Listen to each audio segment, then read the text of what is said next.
tawag, mag-video call, but along the way, makita niyo po sa video na as she was expecting for Jom po yung pangalan ng lalaki, to show up and to somehow express his joy dun sa celebration ng birthday nila. He did not. But as a surprise po, little did she know na yung pala pong asawa niya ay actively nandun po talaga, hindi lamang during the celebration sa Jollibee, but all throughout the entire preparation from the time that they have planned to have that kind of celebration. So, I'd like you to watch a 5-minute video and I hope you like it. Medyo hindi kakasya dito sa kung saan man po kayo ngayon and I hope yung audio natin medyo nasa 5 minutes na naman po. Let's watch this.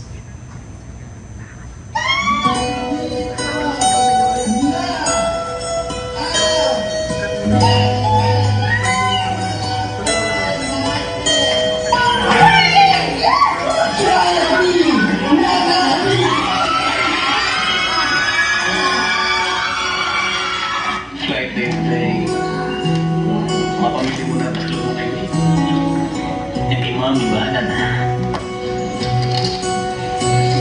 And we're all packed. And my bed. See you, Philippines.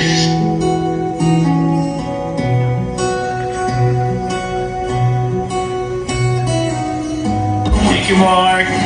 Thank you, Eric. Thank you for dropping by. Surata, ingat. Have a safe trip. Thank you. Say hi to baby. Hello. Oh yeah. Check it out. Go. Mark. It's going to the here. Thank you so much. Welcome. Waiting now.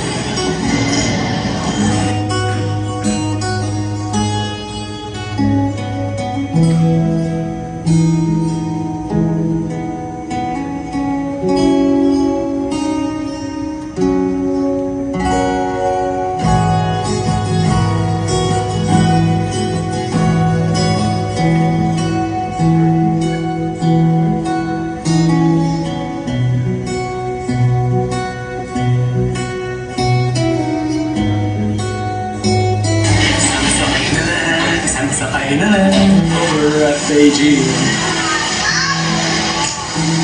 One last ride, see you, baby.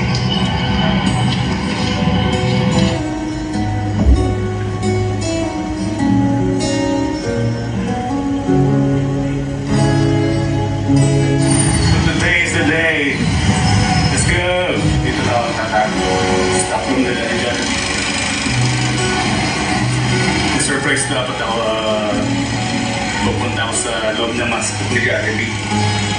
Kaso kinawas ko yung manager ay they won't allow it. So, bala na mamaya. Let's go.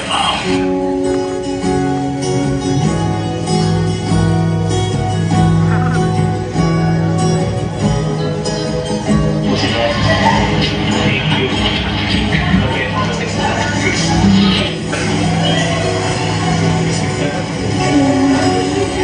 nandiyan na, naririnig ko na si Claude. Nandiyan na.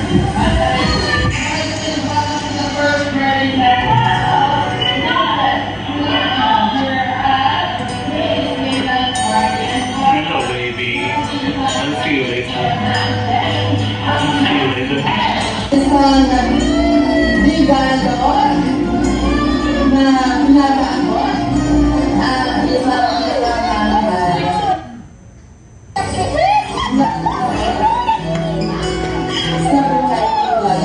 sa pulong ng best friend Jollibee, may pamilinin, ibigay ang isang regalo. Ano kaya yun?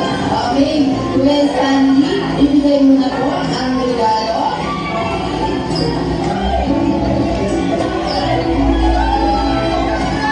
Yes, wala naman natin, everyone.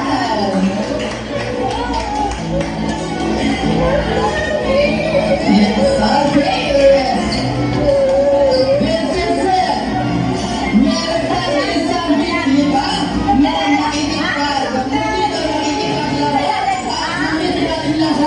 Pinapigyan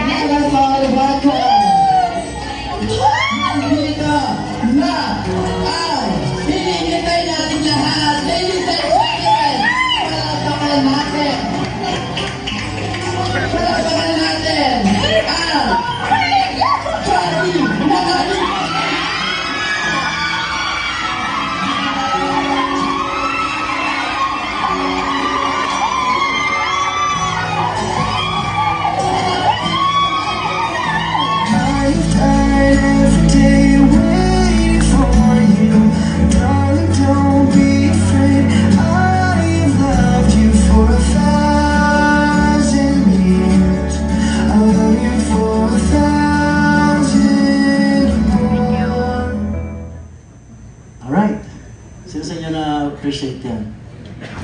Sabi ng anak, sabi niya, ba't umiyak yung mama? Siya pa umiyak kaysa ako. So funny because it's really something. As I was watching it, I realized, kaya po pala ako napaiyak kasi all of a sudden, na-realize ko po na it's the same as the love of the Father, you know. Si John po, nagplano po siya from the very beginning, even from the time na they even went to the celebration place itself. Ay pinlano lahat ni John, inayos na niya lahat. Gaya na sinabi ko sa inyo kanina, he had a 3-year contract, but then again, he received a favor from the office sa UK na inalaw siya na pumunta sa birthday ng anak niya, so that's one favor. And he really journeyed, alam niyo ba, from Holland, tapos sa Beijing, sa Pilipinas, so lahat pinrepare po niya hanggang sa actually nung nakita niyo po, nung medyo parang nagtatampo na siya. Nung pagbukas niya, kasi po tinatry ko talaga mag-stock dun sa may-ari na account. I was also trying to send messages, kaya lang late na. Kasi po, nag-decide naman ako mag-preach lang last Saturday. Hapon lang actually. Last Friday yung aming usapan ni Pastor Raymond. So, hindi na ako nakapag take time para do my research. But the way I interpret it, siguro po nung pagbukas niya ng gift, akala niya sapatos, nakalagay dun sa gift na yun is, nakalagay dun sa loob ng gift na is, nandito lang ako. Kasi di ba na-notice niya yung reaction niya, tapos she began to roam her eyes around, and then, ang na-touch pa ako doon was the look. Alam niyo kasi, nung hinahanap ng wife, yung kanyang asawa kung nasan, pagkakita niya doon sa isang spot, nung nakita niya nakasuot ng Jollibee, it's yung interpretation of the look, o the stare, alam niyo ba? Na parang pagtingin niya, parang sabi, parang familiar to, pero ito pala yung asawa ko, di ba? And then lo and behold, ganun nga po talaga, yun nga po yung kanyang asawa. And the surprise actually happened successfully. Amen? And na-realize ko po as I was watching that, alam niyo po, nagkaroon ng revelation that it's the same thing with our God. Si God, alam niyo po lahat, everything. We have this song sa covenant song natin, di ba? God of creation, God of covenant, He orchestrated all things. And that's a message that I would like to convey this morning, and the message that I'd like to convey for today is about the God or the Father who orchestrates all things sa buhay po natin. Kasi importante po mga kapatid na ma-realize natin na nothing happens by accident. Pwede ba ako makaling ng amen dyan? Amen. Na ang lahat po ay nangyayari at ang lahat ay nagbabaybay ayon sa gusto ng Panginoon sa atin. And I think it's so true, the way John did everything and planned everything, it's the same thing with God. In fact, dun sa process ng pag-surprise dun sa wife, naramdaman ng wife na she was all alone. Wait, it's our first birthday ng anak natin. Wala ka man lang video call, wala ka man lang call or whatsoever. And then nakalagay pa nga dun sa caption na sinabi ni John na meron siyang extra job or meron siyang sideline na gagawin. So she really felt so bad, but without her really realizing that John was preparing something better for that event. And you know what? That's the same thing with God. Di ba? Minsan nararamdaman natin parang nagtatampo tayo kay Lord. Minsan sinabi, ba't naman ganito nangyari, Lord? But ganyan. But little did we know that God actually planned everything, that just like what the Bible says, that all things will work together for good for us. And because of that, the title of my message for today is about the Father who orchestrates all things. The Father orchestrates all things. Tatlong bagay po yung gusto kong i-share po sa inyo rito. Number one, God orchestrated our design. Unang-una, kung titingnan mo po yung bawat isa sa atin dito, tingnan mo po ang bawat isa. Iba-iba man po tayo, but thank God we're here. You're in Cornerstone. How many of you believe that God destined you and God actually ordained that you'll be in Cornerstone right at this moment? Pwede ba makita yung mga kamay ninyo? Naniniwala ba kayo na dinala kayo ng Lord dito sa Cornerstone? Amen. I mean, na hindi lang kayo natapilok o naligaw lang. Of course, there are some who experienced that in the first place. But after that, they stayed here. Just like si Brother Danny, kinukwento niya nga kahapon sa party ng mga kalalakihan na sabi niya, more than 13 years ago, after retirement from Bangkok as an engineer, sabi niya, ay namamasyal ako dito, and then I bumped into this place, Cornerstone, and that was the time that he saw me preaching, and he said that everything was history because he's been with us for the past 13 years. So, pero akala mo aksidente, pero lahat yun inordina ng Panginoon. So, three things. Number one, God orchestrated our design. It's living a life of design. It's living a life of how God created you to be. Psalm 139 verse 13 then on says, For you created my inmost being. You knit me together in my mother's womb. I praise you because I am fearfully and wonderfully made. Your works are wonderful. I know them full well. Verse 15, my frame was not hidden from you when I was made in the secret place, when I was woven in together in the depths of the earth. See, you saw my unformed body. Now listen, kung akala ninyo, just like what happened to the wife, akala niya, doon lang nangyari yon, pero the planning took over like siguro mga weeks. It took a while. And the same thing with us. Ang lahat sa atin ay planado ng Panginoon. I want you to know that God holds the blueprint sa buhay natin. Amen. Nandiyan ba kayo? Amen. Hawak ng Diyos ang blueprint, lahat ng mangyayari, lahat ng inordino ng Panginoon. Sa God knew you from the very day you were woven together in your mother's womb. Hindi mo pa nakikita yung itsura mo, kung gaano man itsura ng mata mo, ng tenga mo, ng ilong mo, alam na ng Lord kung sino ka magiging. And so sabi gano'n, hindi lamang yung itsura, yung physique o yung physical appearance, but sinabi nito, all, everybody say all. Mas malakas mo sabi niya, all. All the days ordained for me were written in your book before one of them came to be. Friends, God did not know you only from the time you were woven in your mother's womb. God already knew you not only from your past and your present, but God already also knew you even to your future. Amen. Kilala ka ng Panginoon kung ano ka magiging. That's why sa atin ang mga nakakilala sa Panginoon o nakakilala sa Panginoon, all that we need to do is to align ourselves with the will of God so that by it, we'll be able to walk through. Malalaman natin, makikita natin kung ano yung mga bagay na pinangarap at tinalaga niya para sa atin. Jeremiah 29:11 says, for I know. And you know, the word I know there from the Greek means He really knew it from the heart. He really knew it from the depths. I mean, I may be able to know some of you by names, or maybe by the background that I knew about you. But I really don't know about more than what I know about you. And you know what, when God says, I know the plans I have for you, ganun kakilala at ganun kaalam ang Panginoon. In fact, you know what, from the text of Jeremiah 29:11, God actually orchestrated even what happened to the Israel because they have been into exile for many years. For 70 years, they thought God was angry about them. They thought that God was not with them. And then all of a sudden, God orchestrated that even King of Babylon during that time even addressed the Israelites that they can go back home. And then, sabi nga, ito yung time para pwede nyo ipagpatuloy yung mga bagay na sinimulan ko sa inyo. Doon po yung context na sinabi ng Panginoon, I know the plans I have for you. Friends, you may be wayward or you may be at a lost. O maybe nawawala ka ng 10 years, 20 years. Ang mga Israelites po, 70 years, and yet God remained faithful to them. Ilang years? Siguro yung iba sa inyo, Pastor, nawala ako ng 3 years sa church. Hindi ko alam kung nag-inumin mo ako, na nasira buhay ko. Pero sa diary ni Lord, pero sa record ni Lord, alam ni Lord kung ano mangyari. And He will even direct circumstances. He is going to orchestrate circumstances so that you'll be able to get back to your track. Amen? But go back to your design. Amen? Paul, the apostle, in 1 Timothy chapter 1, verse 1 says, I, Paul, sabi niya rito, an apostle of Jesus Christ. Listen, si Paul po, from the very beginning, alam niya na tinawag siya ng Panginoon bilang apostol.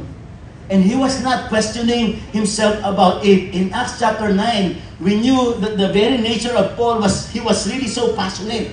Sobrang passionate po si Paul na kapag ginawa niya yung mga bagay na gagawin niya, he will really do it with all of his heart. During that time, he was really opted to kill all the people who were members of the way.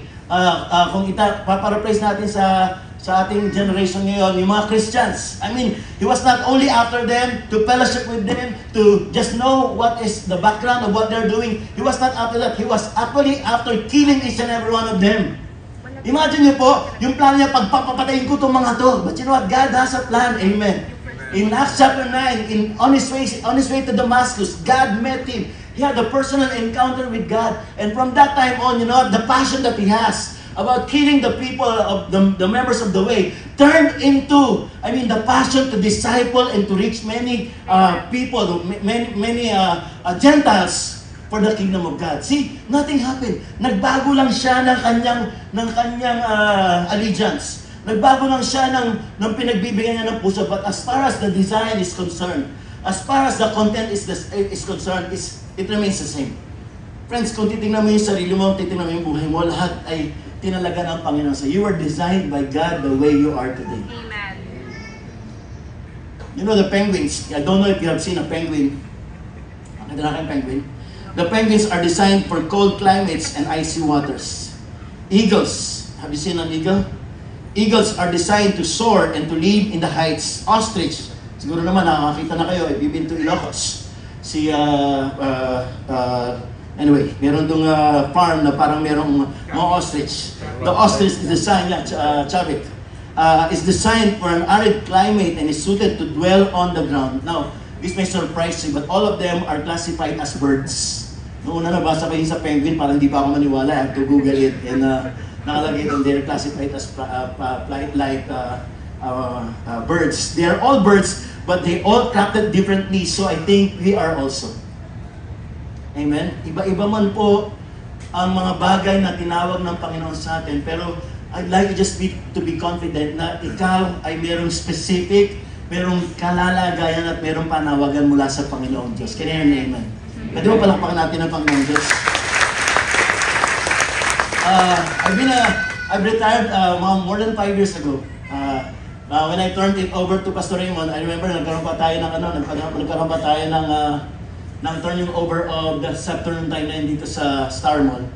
I knew that from the very beginning, that from the time that I became a Christian, or rather, from the time I became a pastor, I knew na by the age of 50, Lord, gusto ko, retired na ako, gusto ko kung ano man ang gagawin ko, at least I can be a good support, attender ng church, pero gusto ko na. That's why I gave it all. So, nalate lang po ako ng konti, mga 52 or 53 ata, o 51 or 52 ako nag-retire. And from that time on, God changed my course, though still being a pastor, preaching every now and then as a founder of the church. But I was geared and shifted into construction. Nagkaroon pa ako ng sarili kong negosyo. I've been into a construction business. Just like the attorney, I engaged into a buy and sell, or rather, a buy, renovate, and sell business. I buy foreclosed properties, and then after buying it, I renovate it, and then after renovating it, I sell it. So, it's been happening for the past 6 years, and I tell you, it's not easy. And I really have to pass, sinabi ko nga sa sarili ko, there was a time na sa construction ka rin, di ba? Kamag-anak ko po to, si Winsley.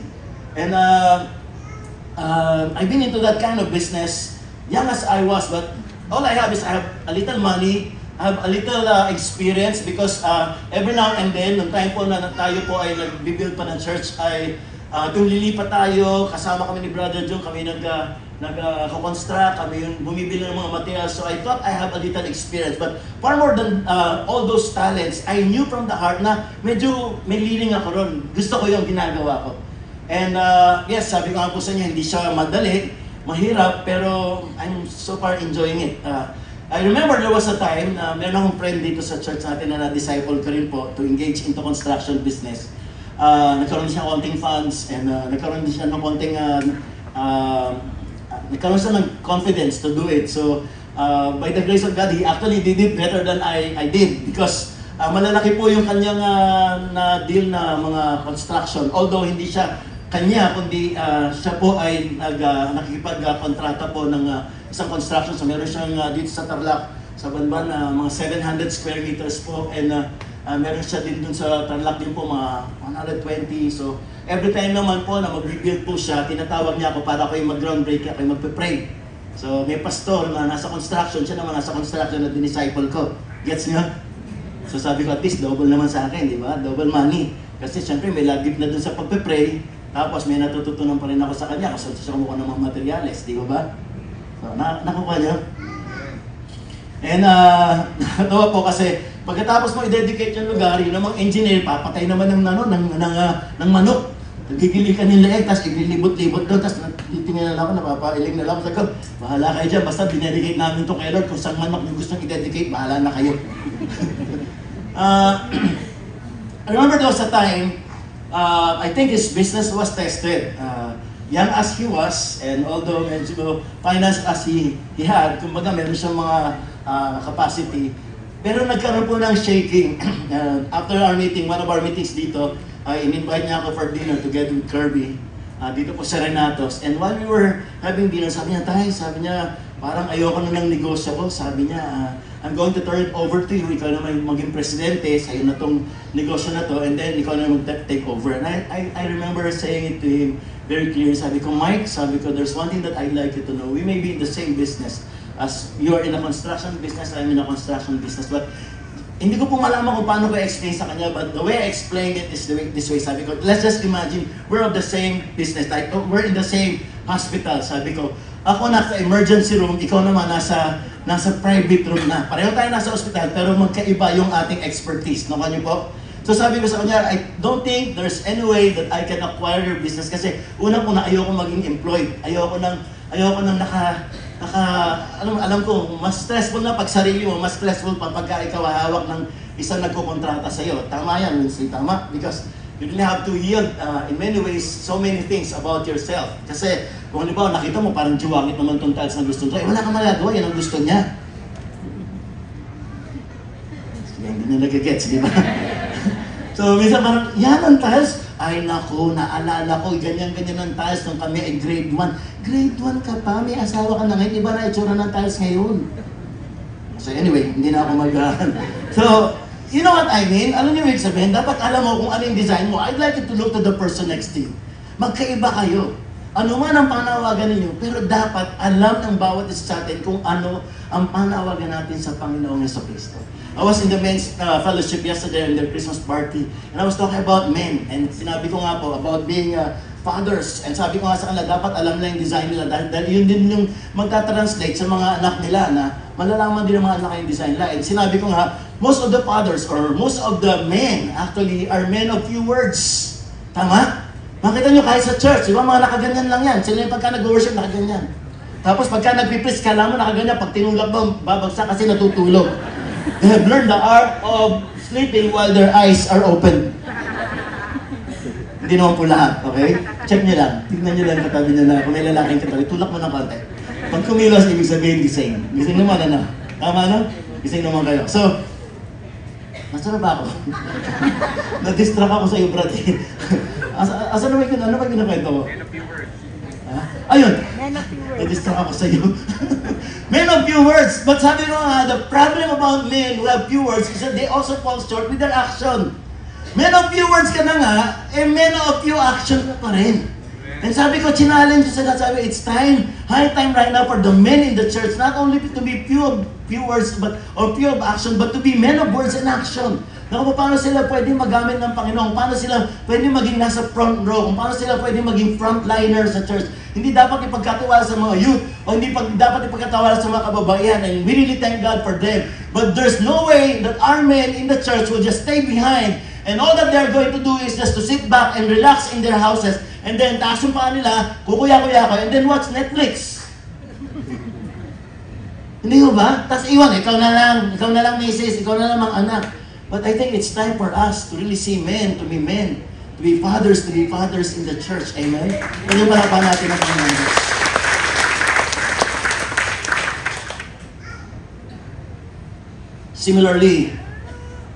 Similarly, it's also true to anyone, like if you're a lady, if you're a woman, or you're a student, you must know the course that God has for you. You must know the design that God has for you. 5 powerful words that each and every one of us will really take hold or uphold in our lifetime. Ito yung pinaka-5 powerful words na dapat natin na uphold sa buhay natin. Kasi po, pagka alam mo yun, mabubuhay ka na may kahulugan at may purpose dito sa buhay. And those were, I was born for this. Dapat yung ginagawa mo, if you're an engineer, if you're a singer, whatever it is that you're doing, sinasabi mo na, dito ako talaga tinalaga ng Panginoon. I love what I am doing. It's a life of adventure and color. It's a life of texture. It's something that you love. It's something that you're really to work with all of your heart, mind, and strength. It's just like something that you say, wow, I found my role and I'm willing to fulfill it. Ano importante sa church yan. Sabi ko na kanina, ulitin ko, I'll go ahead with my message. Sabi ko, nakakalungkot po para sa iba sa atin o karamihan sa atin, sikat sa ating community, sikat sa ating kumpanya. So sikat kung nasa man tayo outside of this church, pero dito sa church, sila yung mga secret agent Christians. And sometimes, we were there kanina ni Pastor Raymond, and minsan, pasensya na po kayo minsan, nagugulat na lang kami, kasi tuturo na Pastor Raymond, ay nakilala ko yan, alam ba yan, ganyan yan, ayan, ganun yan, ganyan. And somehow you rejoice, you're glad that they have attained such a level, they have attained such a level of success. Pero minsan malulungkot ka, sabi, wow, grabe talaga ba? Sikat ba yan sa komunidad nila? Bakit dito sa church, parang secret agent Christian? Bakit parang hindi nagpapagamit? mean, I don't want to condemn you, but it's my desire to really encourage you. Kung meron man pong deserve na bigyan ng ating panahon at ang ating oras, ayun po yung kaharian ng Panginoong Kristo. Amen? Find your own DNA.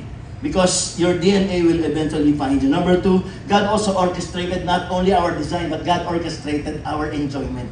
How many of you believe that Christian life should be happy? Di ba? Pangit na po na-create na sa atin na pagkakristiyan, maraming bawal, maraming mga hindi pwede. But I want you to know, that is not it should be. Dapat po mapakita natin na better yung napili natin. Yes, hindi you cannot cross the border, you cannot cross the line kung ano yung makasalanan o kung hindi nakaka-glorify sa Panginoon at hindi. But somehow, one way or the other, you have to find your own enjoyment. And I want you to napakadami. A lot of people are right now into TikTok. Di ba kung gusto mo, just do it, di ba? Meron ako napanood, alam niyo po, happy lang siya sa ginagawa niya. Tingin lang siya ng tingin sa mga viewers niya. Tapos pag nag-send ng aso, tatawa lang siya, pagka nag-send ng pusa, meow, meow, meow, meow. And he was just happy doing that until one day. Kasi yung lion, that's about 30,000 pesos. Until one day, as he was doing it happily, all of a sudden, may nag-send ng lion. Di ba siya, gagawin siya, roar! Lumag-roar siya, nalaman niya, may 30,000 pesos. Umiyak siya ng umiyak, nagtago siya dun sa likod ng kanyang divider ng bahay niya. He was just crying. And then you know what? It stated there that sinabi niya, nagulat ako, may 30,000 pesos ako, samantalang ang ginagawa ko, gusto ko lang magpasaya ng tao. Gusto ko lang maging masaya. Alam niyo po, gano'n na dapat ngayon, amen? Kanina, hindi ko na gagawin dahil kulang tayo ng oras. Kanina, pina-portion by portion ko na pinasigaw ko o pinakamusta ko. Sabi ko, hindi ako makukonvince sa mga pag-ano nyo, sa hallelujah, amen, happy ba kayo? Happy. You have never been an audience to a studio like Showtime or maybe Itbulaga, or maybe you have never been into an arena like a basketball court or boxing. And you will just see how happy people are. Yung sinasabi ko pa ulit-ulit, yung word na lagi na natandaan niya ni Pastora Sheena, yung vicarious experience. Hindi man ikaw yung naglalaro, hindi man ikaw yung nasa show, pero parang ikaw na rin. Unfortunately, we have a lot of people in the church who are spectators. Parang spectators lang. Parang sinasabi na, sige Pastor, mag-preach ka lang, kayakin mo kami, okay, patawarin mo kami, pag-uwi namin, walang mangyari. I don't think we should be like that, amen? Dapat maging happy or enjoyable yung buhay na meron tayo. Pwede ba kumain mo? Amen.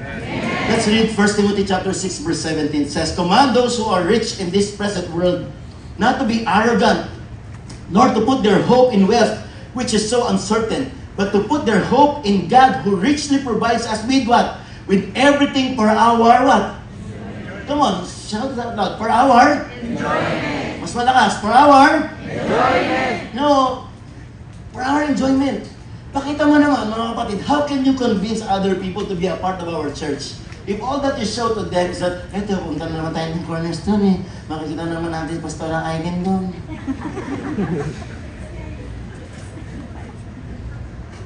O ikaw yung tao na, punta ka lang, basta hindi ako mag-ano, hindi ako mag-spoil sa'yo, hindi ako mag-spoiler sa'yo, pagpunta mo na, tapos habang nandun ka, tinitingnan mo siya, unti-unti nagtataas na siya ng kamay, tapos nung nag-pray siya ng prayer for the sinners, o nung na-separate sa Lord, gusto niya magbalik, parang ikaw yung pinakamasayang human being dito sa buong mundo. Bakit? Kasi alam mo, yung bagay na nagpasaya sa Panginoon, yung bagay na nagpasaya rin sa Panginoon. Amen po ba? Amen po ba? Amen. God actually hasn't called us to live a life of dull, bleak, dreary, or gray, colorless, boring lives.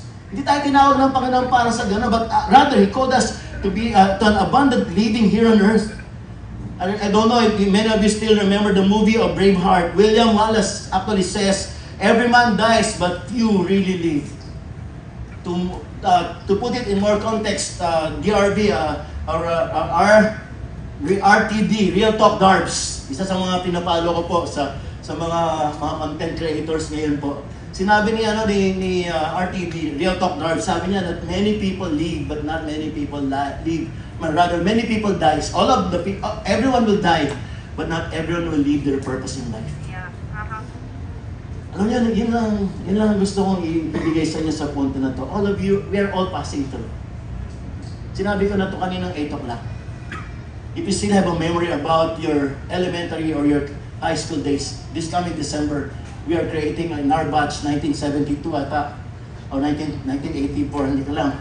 Our batch in Valenzuela, we're going to have the same gathering as we did before on our 30th. And right now, nasa 32nd na ata kami. Mag-gather na naman kami. But for those of us na gone through elementary or high school or college, anong memory ang maaalala mo? Anong memory ang maaalala mo na as far as you're concerned, nagbigay ng glory sa Panginoon sa Kristo? Or maybe you'll say, Pastor, I'm not yet born again during that time, but at least, ano yung memory na maaalala mo? Ito, without being born again, ano yung memory na maaalala mo na as far as you're concerned, left a mark sa batch ninyo, left a mark sa community ninyo, because that's how God called each and every one of us. Napaka-fleeting ng buhay. Amen po ba? Sabi nung writer ng Purpose Driven Life, kung ito raw po yung context ng eternity, which actually, ano lang yan, illustration lang yan, pero eternity kasi infinite eh. Pero kung ito raw yung, eternity, ito lang yung buhay natin. Ito lang, it's not even an inch of what we're going to experience for eternity, friends. Kaya kung meron man tayong gagawin, we have to live a life with a purpose. You have to live a life na alam natin, magmamark sa atin. Hindi lang sa atin, kundi sa pamilya natin. Amen? How true that we need to enjoy the creation. I mean, di ba sino sa inyo, hindi natin na-enjoy yun. Sino sa inyo talaga nag-take time, punta lang kayo ng Baguio, tingnan nyo lang, punta ng Tagaytay, minsan nakaka-waste ng time, di ba? Pero pagpunta mo rin parang, wow, grabe, what a relief, di ba? Hello, try something new. Amen. Try something new. Explore, create, love, sing, play, prove to the people that they are wrong, thinking that Christians are boring. Amen. Try to do something new. If you've been a part of a community outside, or in your campus, or in your company, how about trying to be a part of a church? Di ba? Yung maging member ka ng isang ministry. Hello, nandiyan ba kayo? Amen. Hindi pa lang tipo, okay na ka dito, and we really appreciate you being with us, you know. I mean, nameless creature in Cornerstone who really take their own space. Yan yung aking sinabi ng time na yun. Kasi nung pong nag-pandemic, I remember I was preaching because we don't have pastors during that time. Lahat po ay ganap ng kanya-kanyang mga trabaho. And thank God, one by one, nakabalik na po sila. Some went back full-time, and some of them, many of them, are actually playing like they want to give their time for the church, but at the same time, working outside. So nakita namin ngayon yung panibagong dynamics. Pero naalala ko po, nung nagpipreach ako dito noon, there were countless of people na pagka nakamayo ko, sabihin 10 years na, 15 years na sa church, o kaya 7 years na, pero hindi ko sila kilala. Yung mga mukha nila, parang sabi ko, hindi man din familiar sa akin. I mean, sabi ko nga po sa inyo, between your business with God and yourself, alam ni Lord yun. Pero sa atin dito, dapat, it's time naman, sabi nga, di ba, magpakita ka, di ba, magpasikat ka. Ano yung katabi mo, sabi niya, magpasikat ka. Di ba alam nyo, taga saan ka? Taga Levi. Oh, hindi. Tapos bigyan, tutugtugtat, magsasayaw, di ba? Oh, sige, hindi niya natandaan. Ako na lang ang matanda. Kaya na yung mga bata ngayon, di ba? Go for something that is fun. Hello, nandiyan ba kayo? Sabi ko na ito kanina, paborito ko kasi ito kasi mahilig ka kumain, di ba? Kung kayo nasanay na mag-Jollibee, mag-try naman kayo na medyo mahal-mahal at paghandaan nyo. Hindi ba hindi takot na takot kayo pumasok sa Mary Grace kasi, ay mahal dyan kasi 1,000 mahigit dyan. Hindi magandaan mo, maganda ka ng 5,000. Siguro pagka may 5,000 ka naman, di ka naman matatakot i-order kahit yung mga bagay na hindi mo kaya i-pronounce. Di ba? Alam niyo ba kayo? As long as may pera ka, sasabihin mo sa asawa, di ba hindi naman ito linggo-linggo, hindi naman ito araw-araw, minsan-minsan lang. At least you tried it. Di ba? Hindi yung mga parang tipong, pag tinignan mo sa labas, gaganong ka lang, tingnan nyo ako. Ano kaya lasa niya? Naalala ko, I have a friend. Ang pangalan po si Pastor Alfred Calderon. He's an engineer, a contractor also. And I remember he was sharing his experience when he was very new as a pastor. They came from a very poor family sa Pulilan. And sabi niya, every time daw na mag-grocery sila, ang lugar na talagang kinakatakutan niya ay lugar ng mga imported. Kasi nga, una, mahal, di ba? And minsan, pagka halimbawa nagdaan siya ron, i-intimidate siya ng mga brand na yon at ng mga product na yun, para bang as if, tingnan niyo ako, para sinasabi ng mga product, kaya mo ba kaming bilhin? Until, of course, lahat naman po tayo, may renaissance, di ba? Meron tayong point of rebirth, meron tayong mga point of realization. Dumating sa kanya yung renaissance period ng buhay niya na dumaan siya at pagkatapos kinonfront niya yung kanyang Goliath. And I'd like to address it to everyone. Dapat i-confront niyo yung mga bagay na kinakatakutan ninyo. Gawin o i-accomplish o i-try. Hello? And one time, nilapitan niya rin isang imported na product. Kunyari na lang, hindi ko alam kung specific. Yung imported na peanut butter. Tapos sabi niya, pagdating ng araw, bibilin din kita. Alam niyo po, kinausap niya po yun. Of course, everything is history right now. He does not only buy imported peanut butter. Ngayon po, anytime gusto niya puntang Israel, anytime puntang Japan. I mean, he's a very successful contractor. And see, kita niyo po, pwede mo i-enjoy. Even yung sarili mo, minsan pagtawanan mo yung sarili mo. Amen po ba? Oh, pangit ko, ang taba ko na, laki na ng tiyan ko. At least pagka pagtatawanan yung sarili mo, na-develop mo naman ang sarili mo. Tingnan mo nga sarili mo, sabi mo sa kaya laki tiyan. Ay, sorry, wag mong gawin. Paling kayo dyan. Nandiyan pa ba kayo? Pwede ba maray kung nandiyan pa ba kayo, mga kapatid? The thing is that we have to enjoy everything God has for us without sinning, without not glorifying the Lord. Amen? Be determined to live, not just exist. Amen po ba? Not just exist, be adventurous. Again, iba-iba tayo ng level ng pagiging adventurous. Ako, hindi talaga yung makaya mga adventure na talagang ibang adventure. Pero iba adventure ko, I dare to go to places like, there was a time na I went to Japan. And nung nagpunta ako sa Japan, alam na yung movie na Kita-Kita. Talagang sabi ko, gusto kong pumunta doon. Without realizing, wala pa akong ganun kaalam talaga. Pagpunta mo pa pala ng Tokyo, o papunta ka halimbawa ng isang place, magta-travel ka pa pala papunta doon sa Sapporo. So malayo. And it's all by myself. And na-realize ko, hirap, mag-bus. And naalala ko, napuntahan ko yung isang parang Louvre sa Europe. Meron sila doon sa Sapporo. I went there. Ito po, walang biro. Nung pagpunta ko ron, may payo kasi umulan ako, yung transparent na payo. Nung paglakad ko po, may hinabol ako ng aso na parang wolf. Kasi iba itsura. Mas umupo ako sa Lord, dito pa yata ako mamamatay sa Sapporo na to. Pagdating ko po doon, sarado na, magpa 5 o'clock na. Buti na lang, ang Japan by nature, ang Japanese rather, by nature, they're very kind, they're very hospitable. So, kahit sarado na po, nalaman na Pilipino ako, turist ako, pinapasok ako doon, lahat ng nakita ko sa movie na kita-kita, tinignan ko, nandito si ganyan, si Empoy, si ganyan. Nung pag-uwi ko po mga kapatid, wala na akong masasakyan pa uwi. So another takot na naman, sabi ko, my goodness, dito ako matutulog, anong mangyayari sa buhay ko? And habang naglalakad ako, hinabol ako sa Japanese woman, and then nilid niya ako sa lugar kung saan pwede makasakay. And first time ko talaga naiyak ako, sabi ko, grabe itong mga hapon na to. I mean, niluping nila tayo once before, pero grabe naman yung bawi na pinapakita lang ngayon sa buong mundo for them being very hospitable. They're not Christians. Many of them are atheists. They don't believe in God. Pero alam niyo po, yung kanilang character, yung good spirit po nila, sobra pong mas good spirit pa sa mga Kristiyano. Try something new, explore. I mean, enjoy. Something na, yung travel. Hello? Pag-travel ka, hindi mo pa naranasan na magpunta sa ibang bansa, mag-secure ka ng passport. Pag sinabi ng tao sa kapupunta, wala, by faith po, may pupuntahan ako. Amen po ba? Kasi opportunities will just come. Nandiyan ba kayo? And you just don't know where. You just don't know when. You just don't know who.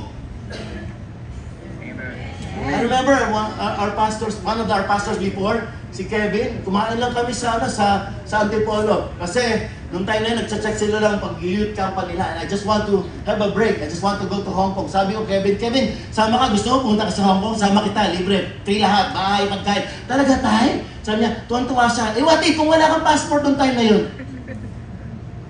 What if may mag-offer sa'yo sabihin, gusto kitang sponsoran? Bawa, bagong kasal ka. Gusto kang sponsoran, pumunta kayo ng Singapore. Paano kung sabihin mo, gusto ka kato, walang passport Sabihin mo sa katabi mo, prepare. Sa isang katabi, sabihin mo, prepare. Do something new. Do something that is enjoyable. This is the last scripture for this number, and then we'll go to the last. Sabi sa Ecclesiastes 11 verse 9, sabi, you who are young, be happy while you are young, and let your heart, this will balance everything that I was sharing a while ago. You are young, be happy while you are young, and let your heart give you the joy in the days of your youth. Follow the ways of your heart and whatever your eyes see. Tingnan niyo po. But know that for all these things, God will bring you into judgment. Then therefore, sabi, banish anxiety from your heart and cast off the troubles of your body. Friends, bigyan niyo naman ang sarili niyo ng break. Alam niyo mga Pilipino, nararamdaman ko, sila talaga yung mga hapong-hapo at pagal na pagal. And I get in, ano ba, hindi. Ba't ba ako nagaganto? Nakakatsaw ng mga moment. When I get into construction business, kasi po, bibigod ako ng bahay, at nakita ko, pagkano ba nagbebenta ako ng bahay, yung mga tao mga walang pambili, kasi hirap na hirap. Tapos na-realize ko kung gano'ng karami yung mga tao walang bahay. Tapos nagre-rent. Tapos kung yung iba nga, sa pagre-rent nga, hindi pa makabayad. So, sabi ko nga po, I don't know if you believe me or not, at least pa isa-isa, one house at a time. Every time po na meron akong binibenta, every time na meron akong turnover, I make it a point na yung pagta-turnover ako, talaga magugulat at matutuwa kasi hindi lang ako nag-deliver ng tama, nag-deliver ako ng sobra-sobra. Amen. Right. And alam niyo po, that's enjoying yourself. Sabi nga, the 5 big words in your life, I was born for this. Ito yung ginagawa ko. I mean, I can be a pastor, but there was a time I was so tired, and nasabi ko, sobra lahat. So, God is really good. I was declaring about connection. On my way to Japan, I remember, I was in the front seat, and usually yung mga nasa front seat, kahit na hindi business class, sa mga Cebu Pacific, yung mga biniling sila yan. I was with this fellow, mga 7 sila, 4 sila talaga, pero 4 sila na nasa trip na to. And then katabi ko yung isang matanda, 70 years old. And then, ako po kasi, unang-una, pag nasa aeroplano, ayoko nakikipag-usap sa kahit sa kanino katabi. Lalo na pag halimbawa nasa Amerika, pabalik. Kasi ang haba di ba? Tapos minsan, hindi mo alam paano tatapusin. And the only way to edit is, kunyari, magtulog-tulog ka lang. Kunyari, tulog ka. Kasi, iisipan kayong dalawa para kayo naglalaro ng basketball, pasahan, tapos shoot niyo sa uli. So, halfway through ng travel, hindi kami nakapagsalita until I think nag-CR yata ako pagbalik ko, kinumusta niya ako, sabi ko, I'm good, sabi ko, narinig ka, overheard ko kasi akala ko mga doctor sila. So sabi ko, you're going to play golf? Sabi ko, dito sa lugar na to, sabi niya, we're 7, sabi niya, we're prepared. Tinanong niya ako, ano raw trabaho ko? Sabi ko, I'm a contractor, sabi ko, talaga, sabi niya, very humble, sabi ko, mga 5 years pa lang po, wala pa nga po akong alam, sabi ko, I'm still learning, sabi ko, and then sabi niya, how are you doing? Kamusta? Maya. And then, after a while, I was so surprised to know that this guy was also in a construction business for the past 50 years. Wow. So 5 years against 50 years. And then, alam niyo po, lahat ng mga, actually, kinounter-attack niya lahat ng mga sinasabi ng tao sa akin. Kasi, lagi sinasabi sa akin ng mga tao, kasi Pastor, ikaw, pag nagpapagawa ka, parang sarili mong bahay, dapat pambenta lang, pambenta. Yung hindi masyado maganda. Alam mo, sabi niya sa akin, pag magbebenta ka, pag gagawa ka, make sure na parang sa'yo. Kasi pag binenta mo, sabi niya, mapaproud ka na binenta mo yun. At galing sa'yo yun. So, yung time na yan, ang daming mga wow moments po para sa akin. He was sharing about giving benefits. Sabi niya, how much do you pay your employees? Yung mga tao. Sabi ko, I pay 2,000 pesos per day para sa pinaka-lead month ko po, o so about 60,000 per month. And then the rest, sabi ko 1,000, iba naman 700. Sabi niya, good. Sabi niya, don't go higher than that. Sabi niya, make sure, sabi niya, bayad ka ng tama, but always and frequently give benefits. And I did that. Magbabayad ka, pagkatapos na natuwa ka, dagdagan mo ng 500, dagdagan mo 1,000. So that sa isip nila, hindi yun mandatory. Yun ay natuwa ka. Kaya dahil natuwa ka, nagdagdag ka, every week, papasayahin ka nila ng papasayahin. Tsaka yun, totoo yun. Yung mga taong gusto yung ginagawa nila, mararamdaman ng iba. Amen. Amen. Amen. Totoo yun. Yung mga nanay, naramdam ng anak niyo gusto yung maging nanay. Yung mga tatay, ramdam ng mga anak niyo na gusto niyo maging tatay. Why? Because it will exude.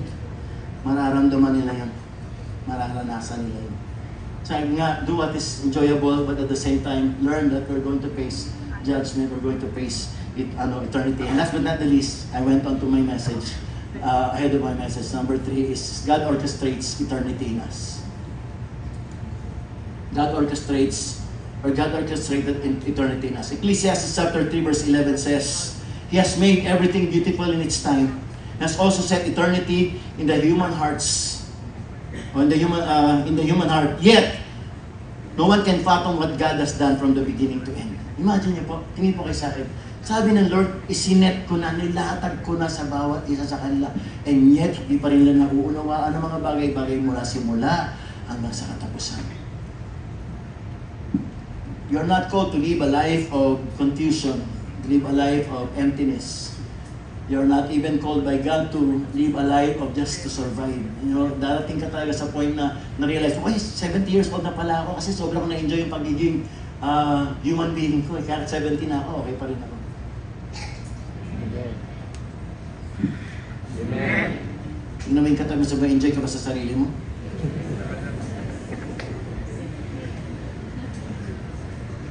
Something that you enjoy. Why? Because sabi niya, dapat manawa natin to, dapat ma-fathom natin ito. Nandiyan pa po ba kayo mga kapatid? Amen. Hello, because you will come to the point. Have you watched the video of interview of Katunying Turamon Ang? Maybe some of you, or the interview of Ces Dilon to the husband, the daughter husband of Donna Cruz.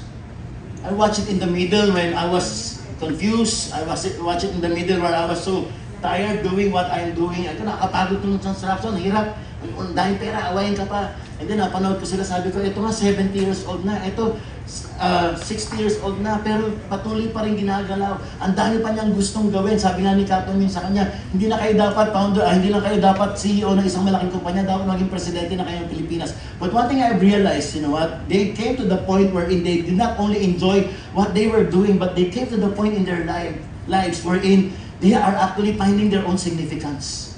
Alam niyo po, nung nagkaroon tayo ng project dito sa atin sa Robinson's project, ito nakikita niyo lahat, Pastor Raymond actually called the congregation for a 6 million project.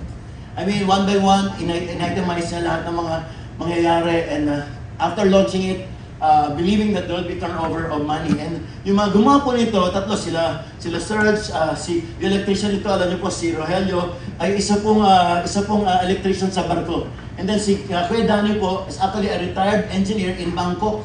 Yung sinasabi ko sa inyo kanina na after retirement, nagpunta siya dito, and for 13 years, he became a part of our church. And then after 13 years, asawa naman niya ang nag-retire dito, so ngayon mag-asawa na sila. Nung ginawa po nila to, walang bayad, walang kahit ano, merienda lang. Of course, we called them for a dinner or lunch. Of course, may nakapending pang isa. Just to know their journey. In fact, yung pong nag-electrician dito, alam nyo, siya nagbigay ng pinakamalaking amount na hindi man kasama doon sa project natin ng Robinson's project, but doon sa project natin na Millionaires Club, yung 1 million for 1 million souls.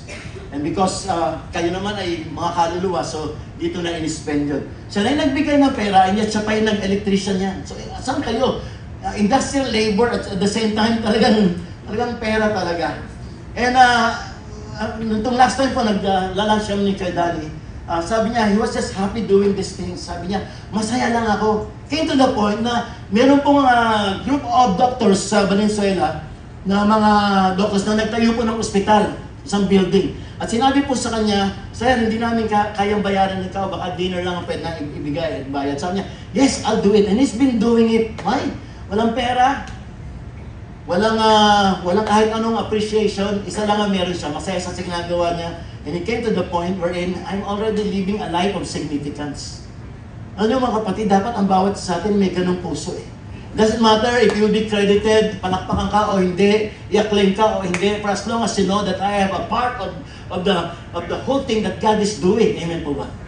Andyan po ba kayo? And for me, sabi ko nga, I'm good, okay na ako doon. Kasi sabi nga, dapat alam mo from the very beginning up until the end. Set eternity in the human hearts. In every human soul is God-given awareness, listen to this, that there is something more. Kasi kung paano ka nilikha ng Panginoon, mas lalo mo pang hihigitag at lalo mo i-develop kung ano kanya ginawa. And then at the same time, something more in this transient world. And at the same time, awareness of eternity to come, a hope that we can one day find a fulfillment not afforded by the vanities in this world. I really like it. Sobrang gusto ko yung statement na yan. Yung vanities of this world, wala na sa'yo pakialam kung palakpakan ka, i-comment ka o hindi. Basta sa'yo, I want to be a part, whether known or unknown. Sana ganun lang po tayo. Isaiah chapter 43, verses 13 to 15. This is what it says, from eternity to eternity. From eternity to eternity, I am God. No one can snatch anyone out of my hand. No one can undo what I have done. Alam niyo po, sinasabi ng context na to, na from eternity to eternity, I am God. Pwede ba tatlong beses natin sabihin? 1, 2, 3. From eternity to eternity, I am God. One more time. From eternity to eternity, I am God. For the last time. From eternity to eternity, I am God. And this is what God is saying to all of us. Sinabi niya, from salvation to your redemption, I am your God. Sabi niya, yung buhay mo dito sa lupa na maiksi, temporary, makamundo, hanggang sa magiging buhay mo sa langit na walang katapusan, ako ang magiging author nito. Ako ang magiging Diyos nito. Sige po, palakpakan natin ang malakas ng Panginoon Diyos. Friends, we are living in an eternity, and yet, just like what the Bible says in Ecclesiastes, praise and worship, pwede na kumakyat. Just like what the Bible says, no one is noticing it. We are all in a dressing room of our eternity, friends. Dapat maunawaan niyo yan. Yung lahat ng hinahanda natin, yung lahat ng piniprepare natin, hindi yan para dito ngayon. Para yan sa isang great show na pupuntahan at aapiran natin. Nandiyan po kayo mga kapatid. Come on, say amen. Amen. You know, the Bible says, sabi po ni James, that everything is just like a vapor. Everything is just like a mist. It's just like a perfume. Gaya ko, some of us are wearing perfume right now. Pagka-spray mo, magbibigay siya ng mist, sasaluhin mo, ikakatch mo, at pagkatapos lalakad ka ng whole day. But you know, it will only last. Depende sa luster, depende sa lasting effect nito. It will only last for a while. And sinasabi ng Bible, ganun din tayo mga kapatid. That's how you and I are. Nandiyan po ba kayo? Hindi ko alam paano nyo maintindihan, but I think this is what God is trying to tell each and every one of us, that we are going to have eternity before us. Two kinds of judgment. Judgment for the unbelievers. Unbelievers who receive the Lord Jesus Christ, which I believe for many of us, we have already received the Lord Jesus Christ. But the second judgment is what we call the Bema judgment. It's the judgment for the believers. It's how they were able to execute the life that they have being a follower of the Lord Jesus Christ. And the Bible promised that there will be rewards. From the time na born again ka, kung paano mo in-execute yung buhay mo, mayroong mga rewards na ibibigay, ihanda ang Panginoon sa iyo. And sabi, maaari sila mo, you're not after the rewards. And what for? I explained it this 8 o'clock service. The rewards are actually for you. Na kapag ka pinutong sa ito, pag nilagay sa ito, at nasa langit ka na, everything that we're going to do in heaven for eternity is to worship the Lord. And then when we feel like worshiping the Lord and offering something to Him, ano nga i-offer natin kung wala tayong natanggap na reward? Worship ka na kagaya ng iba dyan. Wala nang nangyayari. Ibang tao nasa langit na sa kanilang experience sa Panginoon, iba nandito pa rin sa lupa. I was so captivated by the scripture in Revelation 3. Sabi rito, behold, I am coming quickly. Hold fast what you have, that no one may take your crown. Ano niyo po ibig sabihin yan? Sinasabi ng Panginoon sa mga believers that there is a crown that is actually suited and fitted just for you. But if you're not going to do the job, the work, the assignment that God gave you, it can be turned back from you to another person. At walang masakit, kapatid, na makita mo, iba ginagawa yung mga bagay na kaya mong gawin. Walang pinakamasakit na gawin yung mga simpleng bagay na kayang-kaya, pero hindi mo ginagawa. And somebody else is doing it. And yet, while somebody else is doing it, pine-persecute mo pa, nilalain mo pa, hindi magaling, hindi maganda kumanta, mas magaling pa ka dyan, pero ang ginagawa mo. That's why sabi, behold, that your crown may not be taken away from you, because you know what, it can be yours. And it's rightfully yours. But because you did not allow yourself to be used by God, it will be taken from you and to be given to somebody else. Far be it from you. Far be it from you. 1 Timothy chapter 6 verse 7 says, for I brought nothing into this world, we can take nothing out of it. I remember po a story, it's a very powerful story by Alexander the Great. Si Alexander the Great po died at a very young age, at 33. Other source says that he was 32. He died out of malaria. He died out of liver cancer. So maraming complications po sa kanya. But listen to this. This is what, on his deathbed, Alexander the Great summoned his generals and told them these three ultimate wishes. Listen to this, I'm coming to an end.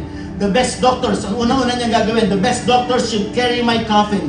The wealth that he has accumulated, the gold, the precious stones should be scattered along the processions of the scattered along the procession to the cemetery. His hands, the last is that his hands should be let loose, hanging outside of the coffin. I think may mga pictures po tayo dyan. Gusto niya dun sa kanyang kabaong, makita na nakalitaw yung kanyang kamay. 3 reasons po, 3 wishes po. Sabi niya, bakit yun? He explained why. Sabi niya, so that number 1, I want the best doctors to carry my coffin, to demonstrate that in the face of death, even the best doctors in the world have no power to heal. Secondly, he wants the road to be covered with the treasures that he has, so that everybody sees that material wealth acquired on earth stays on earth. Yeah. And lastly, sabi niya, I want my hands to swing in the wind, so that people understand that we come to this world empty-handed, and we will leave this world empty-handed. After the most precious treasure of all is exhausted at this time. After all the effort is exhausted, ang sinayang mong oras o pagkakataon. Napakatindi po na sinabi niya na, Yeah. Amen. I wish to experience the same. I mean, you may not be as great as Alexander the Great, obviously. Pero yun nga po yung nakakalungkot eh. Kung konti na nga lang may offer natin sa Panginoon, kung konti may offer natin, hindi pa natin ibibigay. Tutuloy ko rin na po, ako po ay nag-volunteer ng Preschool Day kay Pastor Raymond, because I really want to share the burden with him. I mean, the church has been turned over to him from time to time. From time to time, ako po ay nagpipreach. And I remember buying this last Friday. In-invite ako ni Pastor Raymond, sabi niya, Pastor, sama ka kasi may titignan tayo na LED. Sabi ko, may pera na ba kayo? Sabi niya, basta maganda tingnan lang natin, sabi niya. And then in my heart, sabi ko, mukhang natatakot ako dito sa mga titignan. Kasi po, sa church ako yung tira, yung pinakamagaling mag-deal. Like, kung hindi hulugan, ay mas makakamura. Fast forward, for whatsoever reason, dinala ko lang yung check ko. Sabi ko, baka kailangan ng check. Sige lang. Baka kailangan down payment. O kailangan, parang bumibili ng sakyan. Alam niyo ba yun? Pagka bumibili ka mga second hand cars, meron kang 5,000 na ibibigay. Parang ano yan, parang parang reservation. When we saw it, when they saw it, ako, nung tingin ko pala, nasa malayo ako, sabi ko, pangit yan, hindi maganda. Pagka wala kang pera, lahat pangit. Sabi ko, wala yan, kumpara sa ano natin, sa San Jose. Kasi yung ating po nasa San Jose is, ano ulit? Or, it's a branded one. And ito po medyo, nasa entry level. And habang tinitingnan ni Pastor, sabi ko, paano yan? Wala tayong pera.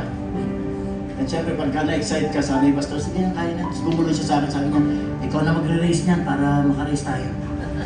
So alam niya lang dahil lang ba't ako nandito.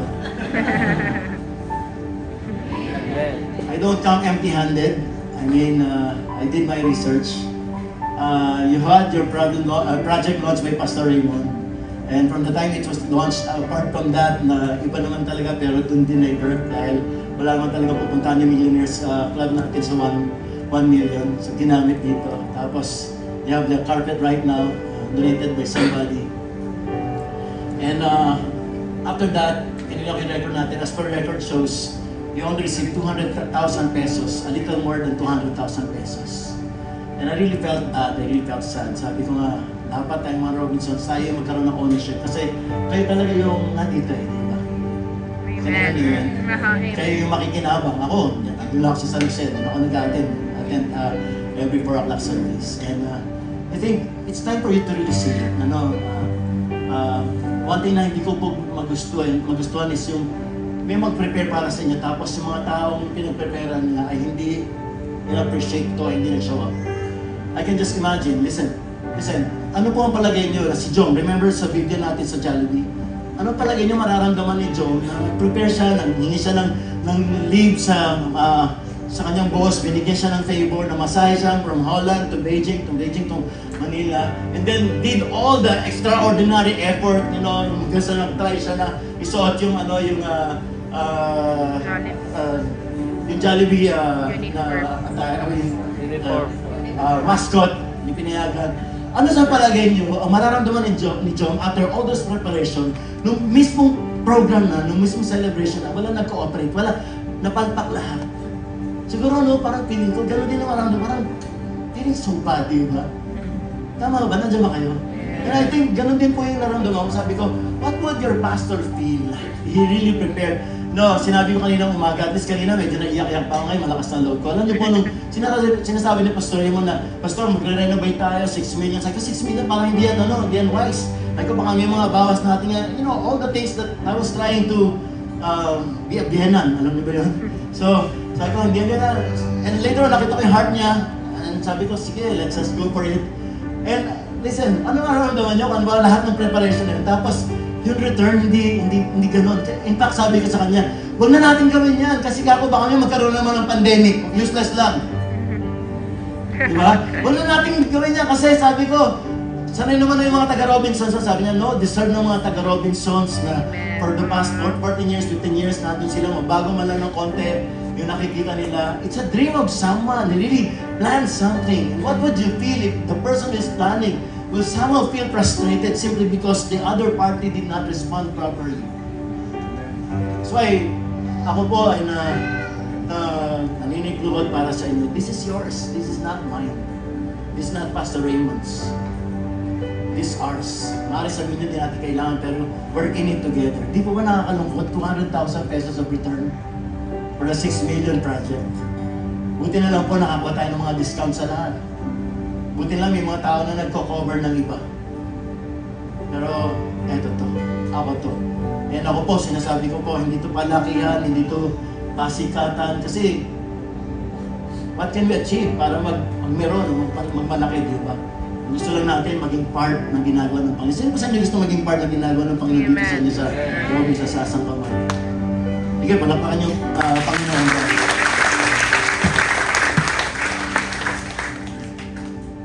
We had our covenant. I know, surprisingly, out of the 1,100 plus people who attended in our covenant season po, covenant celebration, only 500 people gave, more than 500 people gave. Kasi we have the envelope. So parang sabi ko, alam kaya ng mga tao natin yung ginagawa natin eh. Sana, gaya na sinabi sa inyo, don't let someone like the man of the hour, the man in the house, which is Pastor Raymond, feel that yung pag-honor niya sa inyo, hindi ma-honor back para sa kanya. Wala na pong pinakamasaya para sa isang tao na maramdaman ako, grabe, talagang accomplish ako dahil hindi sa pera na na-raise namin, kundi sa mga tao na meron kami. Sino naman talaga yun eh, behind the 6 million o kung magkano man yan? I mean, with the creative way that we are going to do para makita into being everything na nakikita natin. Behind that are people who actually demonstrated their love, their loyalty, and their commitment to the church. Sabi ko kanina, itong lang hirap ako mag-align kasi parang nahirap, but I think personally, nabigay ko na po yung para sa inyo. Personally, habang nakikinig kayo sa message, there were glimpses of your life, chapters of your life wherein you realize, ito pala, ito. And sana po maging part din kami sa merong ginagawa ang Panginoon sa atin kasi tayo ito. Amen po? Mamaya, yung kayo opportunity para dyan, I'll also share how, but I'd like for us just to stand for a while, just to minister to you right now before we go back to the business of what I would like to accomplish today. Sige po, let's all stand right now. Can everybody lift up your hands? Pwede po ba? Maaaring nandito ka ngayon, bago tayo kumanta, maaaring nandito ngayon and you realize na hindi mo pinapanindigan ang pagkaka-design ng Panginoon sa iyo. Hindi mo ginagampanan ang pagkaka-design ng Panginoon sa iyo. And you realize this morning na, Lord, kailangan ko palang mag-exert ng effort. Kailangan ko palang i-show up, Lord, yung mga bagay na binigay mo sa puso mo. Sa puso mo. Kaya kung ikaw yung tao na yon and you feel like you want to do it, you want to be more participant sa church natin, hindi lang spectator, hindi lang taga-palakpak, kundi gusto mo, nandun ka rin sa mga bagay na ginagawa ng ating simbahan, I'd like you to lift up your hands, raise it up high right now. Sabi mo sa Panginoon na, Lord, bigyan mo po ako ng pagkakataon, bigyan mo ako Panginoon, ng chance para magawa ito. And again, it may not be on a regular basis, like hindi ka pwedeng maging part ng ministry, pero gaya na ginawa nila Kuya Dan, nila Sirs, gaya na ginawa nila Rogelio, na sa isang project ay nandun ka, at you showed up and you really gave your best. I want you right now, as your hands are lifted up, sabihin, Lord, I am available. And I pray that you will use me, Lord, for your glory. Lord, in the name of Jesus, in the name of Jesus. Wala nang higit sa'yo.